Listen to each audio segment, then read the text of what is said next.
إن الحمد لله نحمده ونستعينه ونستغفره ونعوذ بالله من شرور أنفسنا ومن سيئات أعمالنا. من يهده الله فلا مضل له ومن يضلل فلا هادي له، وأشهد أن لا إله إلا الله وحده لا شريك له، وأشهد أن محمدا عبده ورسوله. أما بعد، فأعوذ بالله من الشيطان الرجيم. كل نفس ذائقة الموت.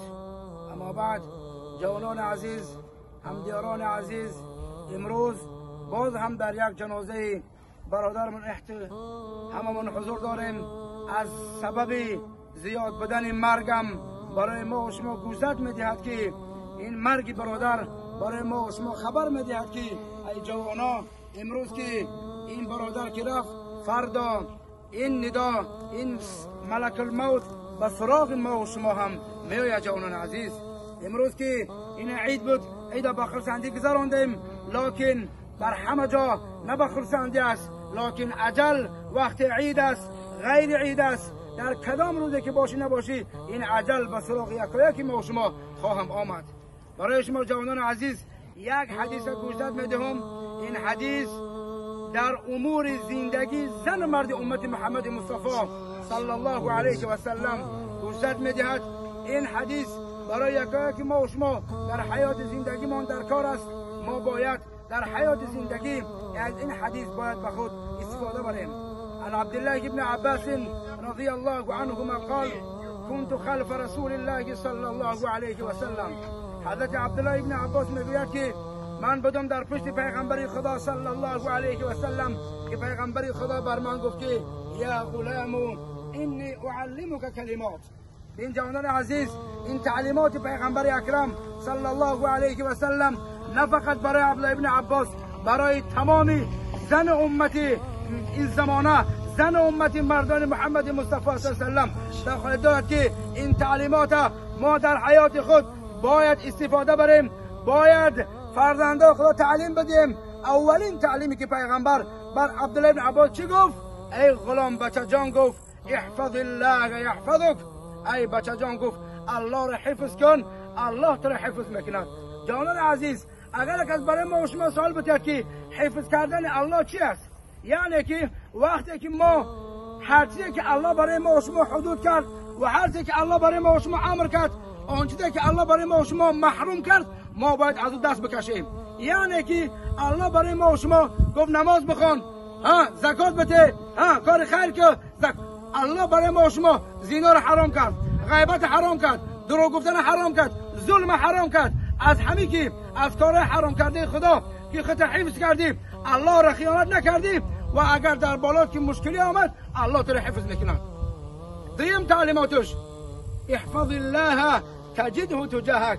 گفت ای بچه جان، الله را وقتی حفظ کردیم، اگر در زندگیت بالات مشکلی آمد، پرابلم آمد، و الله یعنی امامک، الله در پیشت پیدا میکنی. امروز این وبا که آمد، اکثریت مردم ایمان ضعیف بود، ایمانشون کامل شد. برای چی؟ برای رجوع به خدا میکردن. الله را فراموش کرده بدهیم. برای یک کوچکترینی که وبا که الله برای ما شما رسان، همه در ترس لرز است، همه مسکه، زن و مرد مسکه. الله 1450 سال پیش گفته بود که قل لازواجک و بناتک و نساء المؤمنین یدنین علیهن من جلابیبهن. گفت ای محمد، اول به اهل بیت خودت بگو که ستر حجاب بکنن، مسکه بکنن. امروز چرا از وبای دنیا میترسیم، از امر الله نمیترسیم؟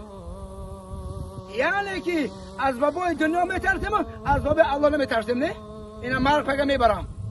مرگ پگه ما شما را برد در این قبر لحظه تاریک. یگان نه پول اموالت، نه نسبت، نه منصبت تو برادر منفعت دادن نمیتونه. سیمش گفت که اذا سألت فاسأل الله. گفت ای بچه جان هر سؤال داری در حیات زندگی میخواهی از کی پرس؟ الله سبحانه و تعالی. و اذا استعنت فاستعن بالله. در حیات زندگیت قرضدار هستی، مشکلی داری، پرابلم داری، از ذات بپرس، از مخلوق نپرس، از الله بپرس. واعلم ان الامه لو اجتمعت على ان ينفعك بشيء لم ينفعك بشيء الا قد كتبه الله لك. گفت ای بچه جان گفت اگر تمام مردم امت جمع شود برای آنه که تو منفعت بدن، اگر الله نخواه تو منفعت دادن نمیتونن. و ان اجتمعوا على ان يضرك بشيء لم يضرك بشيء الا قد كتبه الله لك الا قد كتبه الله عليك. ای بچه جان اگر تمام مردم بخیزم اگر تو ضرر بدیم، یعنی که اگر همین ویروس امروزه اگر تو خود حفظ بکنی در مراقب الله سبحانه و تعالی باشی، اگر تمام مردم بخیزن که تو ضرر بدیم برای کار، اگر او ذات پاک نخواه تو ضرر رسوندن نمیتونن برادران. نه ویروس، نه بلا، نه پرابلم دنیا اگر که الله سبحانه و تعالی نخواه ما شما را ضرر رسوندن نمیتونه. رفعت الاقلام و جفت الصحف. جوانان عزیز مرگ برادر برای ما شما عبرت بشوه. امروز فراموش نکنیم از مرگ برای شهوات دنیا، برای مال و اموال دنیا فراموش نکنیم. زیرا الله چی میگه؟ یا ایها الناس ان وعد الله حق فلا تغرنكم الحیات الدنیا و بالله الغرور. الله مردم میگفتن که محمد او وعده که خدا داد کی میشود؟ و چی گفت؟ فلا تغرنكم الحیات الدنیا. این دنیا فرد نتیه شما را، وعده حقه. ان الشیطان عدو لكم. شیطان برای ما شما دشمن است. فاتخذوه عدوا. برای شیطان و بختان دشمن بگیرید. جانان عزیز سخن از یاد نمیگم، برای ما الله مهربان این آیت و حدیث ها رو نقل کردم. خداوند عمل کردنش برای گوینده و شنونده ها الله میسر بگردونه. خداوند این برادر روح شاد بگردونه و برادر هست حق العبد حق الله. از کلامی که برادر قرضدار باشد، حق الله همین است که اگر در حیات خودش برادر اگر نماز خوانده باشه، روزه گرفته بود، عمل نیک کرده بود، هم از مریض قبرش میشوه. اگر حق العبد اگر ایام کس قرضدار باشه، اگر ایام کس ای برادر قرضدار باشه، من وارث همین جای بچه‌ش همین جای فرزنداش الحمدلله که با حجت با دلیل بیاین ان شاء الله باذن تعالی اینا به سرش تیار هستن. جوانان عزیز این سفر آخران دارم. اگر کدای ما شما را خفه کرده باشه و سوخن رنج داده باشه، برادر بخشش کنیم که سفر این برادر سفر آخرت است، بازگشت نیست. جوانان عزیز زیرا که در این ماشین چوبین یکی ما شما در این سوار میشویم. یگان مال و اموال ما شما را منفعت نمیده، فقط در نزد پروردگار خودت جواب میدی که چه عمل کردی، چه عمل داری. و یک صحابه نزد پیغمبر ما گفت یا رسول الله قیامت کی میشود؟ گفت ای بچه جان گفت این قدر قیامت میپرسی آیا یگان توشه و عمل داری؟ گفت قیامت بسیار مشقت است، قیامت بسیار سخت است. گفت که یا رسول الله من یگان توشه عمل ندارم لکن یک چیز دارم. گفت که الله رقتی رسولش گفت دوست میدارم. و پیغمبر چی گفت؟ المرء مع من احب. در دنیا اگر کسی را دوست داشتی، با کسی معامله کردی، با کسی رفت آمد کردی، در روز قیامت با همراه میخیزی. یعنی جوانان عزیز ما باید الله رقتی رسولش دوست بداریم و هر کسی که نمازخوان است، مسلمان است، او را با خما رفیق بگیریم. رفیق به نماز، رفیق عرقخور برای ما و شما رفیق شده نمیتون. جوانان عزیز دوام بکنیم. خداوند سفر این برادر را بخیر بگردونه.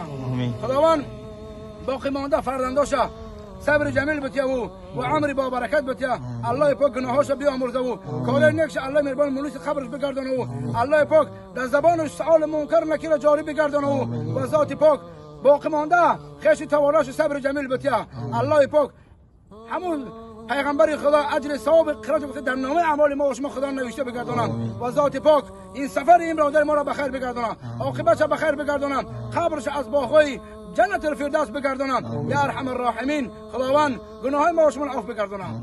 خداوند زبانهای ما و شما از سخن قبیح باز بدارم. الله پاک ما را بنده واقعی خودش بگردانم. ربنا اننا آمنا فاغفر لنا. اللهم يا مقلب القلوب ثبت قلوبنا على دينك وعلى طاعتك برحمتك ارحم الراحمين.